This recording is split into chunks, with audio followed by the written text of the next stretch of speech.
Guys, we're looking at a Goodman ARUF 3743 from 2007. We have no blower at all. Condenser runs, the blower doesn't. I keep these little blower relays in stock in the truck.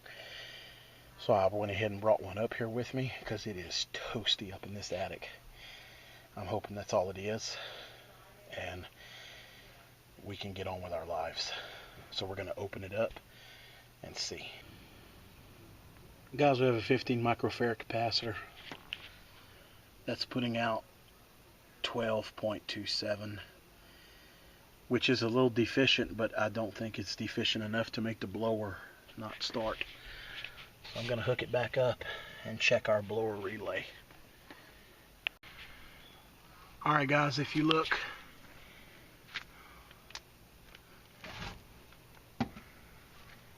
here, this is red, and here, that's green. I have a jumper across it, taking the stat out of the equation. And if you look back here, we have our blower relay. I mean, this headlight of mine is not working. There we go.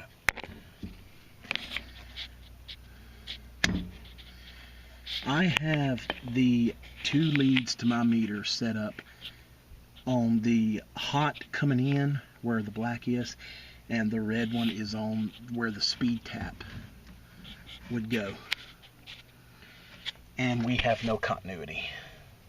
We have open line, which means that the relay is not closing to allow voltage to pass to the fan. And like I said, I went ahead and brought one up here. So we're going to change that relay out, and then we'll do another continuity test, then hook the fan back up. Because, let's explain this. Let me cut the breakers off. Basically, this purple wire right here where my finger is, man, I wish I could get y'all some better light. Okay. The purple wire is coming from the sequencer. So if the heat strips come on, it will throw the fan on. And this between here and here is normally closed. When it calls for fan, these two close and it releases power to the fan. So, and it's not doing that when it's getting a call. So we're going to replace the fan relay and try this again. Alright guys, we have our leads back on normally open and common, and you can hear the meter is beeping. So the new fan relay does work, and we're going to wire everything back up like it's supposed to be, and the fan should come on. And we're going to also go ahead and change its capacitor out because it is a little weak. Alright guys, we have our new 15 microfarad capacitor.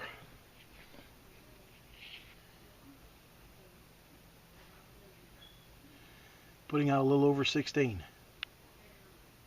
15. So that's much better.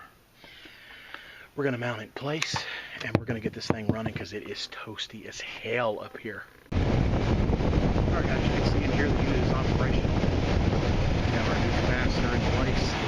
This one has the black epoxy painted coil. Looks like it's definitely been replaced, but they didn't come like that. It's got some mold growth in here. But it is back up and running, so I'm going to button this thing up and probably check the freon for them. Well guys, you can see that this unit is pretty well overcharged. We have no superheat, so we're flooding liquid refrigerant back to the compressor. So we'll have to do a wet bulb and get a target superheat. Yep, no superheat. Okay guys, recommended superheat is 27. We have no superheat. So we have liquid refrigerant flooding back to this evaporator. So we're going to go get the recovery tank, remove some gas, and get it close to that 27 mark. Alright guys, been letting it run for a while. Looks like we're going to settle in at about 21 degrees of superheat. I'm happy with that. The target was 27, so we're right in within that 5-degree tolerance, around 6 degrees. So I'm happy with that. I'm going to leave it right there. It does seem to be performing better. So that's all I can do with this one. I'll talk to you guys more about this when I get in the truck. All right, guys, I'll give you a little background on the situation here. I have a really big family. I mean, there's a lot of us. I have a lot of cousins. And I don't know if I said this in the beginning of the video or not, but that was another cousin of mine's house. Same town as the previous video on the X13 to PSC motor conversion. A lot of people ask me what the name of the town is. The name of the town is Mamou, Louisiana, and I'll spell that out for you right here. And I did not put that Goodman system in. That is a Jim Walter home. That unit was put in, you know, through my cousin and them had the house built. They just let the contractor do everything. Now, down in South Louisiana, you're going to find the most friendly people you've ever met in your life. They're great people. I mean, you know, if you've ever watched Swamp People, you know, they talk, you know, with a real funny accent and everything. But they're great people. But unfortunately, here in that area where I'm from, air conditioning is not their specialty. I'm not saying they're bad people. They just don't have the proper training. Just like that unit was overcharged.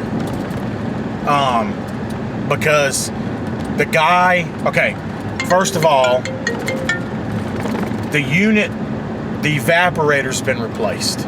It has a black epoxy painted coil in it. You saw that. The guy that did that, when he changed that coil, he has no idea what superheat is. So he beer canned that unit. And that's why we had no superheat. And we were flooding liquid refrigerant back to the compressor. Also, where the rubber grommets go over the line set, those are not there. And it's a flex duct return, and instead of having a box on the back of the air handler, he just put a piece of duct board on the back of the air handler, and he put a starting collar and flexed it, so there's no box. Well, when he slid, and I'm guessing because from what I could see, when he changed the coil, more than likely he slid the old coil out, and when he slid the new one in, somewhere in that process he jarred that air handler, and the duct board had a gap in it about that big, so it was sucking hot attic air. I don't know how well it showed up in the video, but the blower wheel is covered in mold. There's a little bit of mold growing inside the air handler. There's some mold on the evaporator. And the unit is too small for the house. It's 3.5 ton. It needs a 4. Now, guys, down here, I size my units different from y'all. If my load calculation, guys, things are different down here, okay? If my load calculation comes up to a 3.5 ton, I'm putting a 4. And the reason that I do that is because of the extreme heat here. Okay, things are different. It's not just 75 degrees outside during the hot summer or 80. We hit 105. We hit anywhere from 9. Okay, guys, sorry about that. I ran out of memory space on my memory card there. I had to delete some stuff off the camera. Anyway, so yeah, I size things a little different because, like I said, during the hot, it's the middle, it's early September, and a lot of y'all up north and even in some of the southern, how do I say this? Southern states that are more northern than Louisiana, y'all are starting to cool off. Y'all are, down in the 80s and high 70s. I'm still at 95 degrees right now. It's 95 right now. So, yes, I size things different, and you can call me a hack for that or whatever you want. I really don't care. Been doing it like that ever since I started in the trade, and I've had no trouble at all. So anyway, this house is off the ground. It has 9-foot ceilings, which does matter. A lot of people say that doesn't matter, but it does. It has huge windows. I mean, the windows in the living room are huge. Their master bedroom is really not that big, but the damn window in their master bedroom, it almost takes up a whole wall.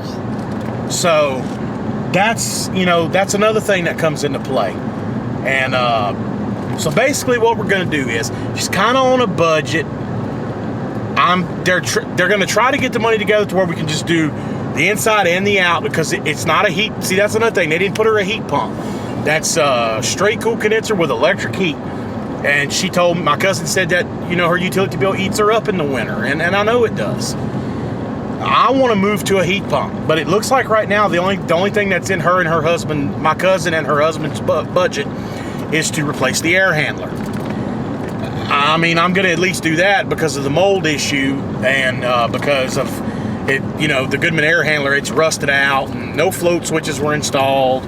There's a float switch in the emergency pan, but there's not one in the on the coil. And the air handler is it's not in horrible shape, but it just, I don't know, but I'm really going to try to get her to, she's going to talk to her husband. They're going to try to go ahead and come up with the money to do inside and out, go to a 4-ton heat pump, and things will be a lot better for them. But anyway, so that's the deal with this unit. I've been coming down here more often, and you say, okay, well, if it's your cousin, why did she use another contractor to change the coil? That's my thoughts exactly. That's exactly what I told her. But the thing is that it's about an hour and 15-minute drive for me to get here.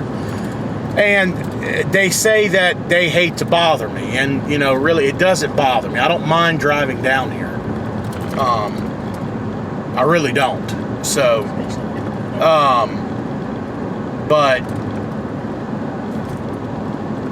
they feel like that they're a burden when they call me, and I've told them they're not. But anyway, so that's why they've called the other people. But after everything that she saw today, and that's pretty much over with. So, but now none of them will ever do anything major. Like if I have other cousins that choose to call the AC guys around there, but they'll never do anything major like a replacement or anything like that without talking to me first, and I'm usually the one that does it. So, and then I got some of them that will not call nobody but me. They absolutely refuse to let anybody work on their stuff but me. And I wish that all of them would do that. But so anyway, that's what's going on with the job. So thanks for watching, and we'll see you guys on the next one. Oh yeah, guys, and one last thing I wanted to add. When you come home to your hometown down in South Louisiana, you can't leave without getting some boudin. Yeah, y'all don't know nothing about that. Maybe some of y'all from Louisiana that watch my videos do, but all you other guys, that's some good stuff right there.